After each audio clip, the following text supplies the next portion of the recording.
আজকে সবার পছন্দের রেসিপি নিয়ে হাজির হলাম। শুটকি। শুটকি হচ্ছে একটা লোভনীয় খাবার। এটা যে কিছু দিয়ে প্রসেস করে রান্না করেন সেই স্বাদের হয়। আমি আজকে রান্না করব কাঁঠালের বিচি, সঙ্গে একটা আলু দিয়েছি কুচাই। এখন দিয়ে দিব কাচকি মাছের শুটকি। ওয়াও! এভাবে বেশ কিছুদিন ধরে রান্না করে খেয়েছি। একবারও আপনাদের সঙ্গে শেয়ার করতে পারিনি। আজকে ভাবলাম যে আপনাদের সঙ্গে শেয়ার করি। কে কিভাবে প্রসেস করে খান কাঁঠালের বিচি সেটা একটু দেখাবেন। আমি কিন্তু আজকে এইভাবেই করব। এটা গরম ভাতের সঙ্গে বেশ মজা হয়। সঙ্গে মশলা উপকরণ হচ্ছে বেসিক মশলা, আদা রসুন পেস্ট, লবণ, হলুদ পাউডার, মরিচ পাউডার, এই তো।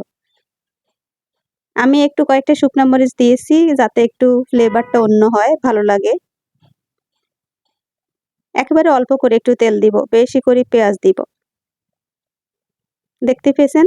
তেল একেবারে অল্প করে দিয়েছি, সামান্য। বেশি করে পেঁয়াজ দিয়ে হাত দিয়ে ভালো করে মেখে একেবারে মাখা একটু ঝোল দিয়ে বসিয়ে দিব। 10 মিনিটের মধ্যে কুক হয়ে যাবে।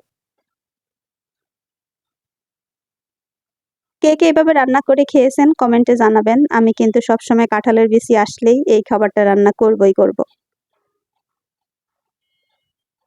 দেখতেই পেয়েছেন, একটু হাত ধোয়া পানি, জাস্ট হলো কাঁঠালের বিচিটা সেদ্ধ হওয়ার একটু সময় নিবে, তাই একটু বেশি করে পানি দিয়েছি। আর মোটামুটি আলু সেদ্ধ হয়ে যাবে তাড়াতাড়ি। অন্যান্য শুটকি যেহেতু একেবারে কাচকি মাছের শুটকি, এটা তো সেদ্ধ হতে একেবারেই সময় নিবে না। এখন ডেকে চলে যাই।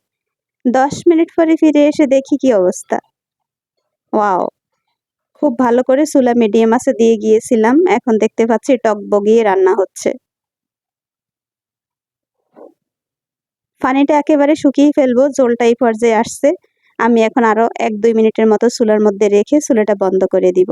গরম ভাতের সঙ্গে ইয়াম্মি করে আজকে শুটকি কাঁঠালের বিচি চচ্চড়ি খাবো। বলবেন কিন্তু কেমন হয়েছে।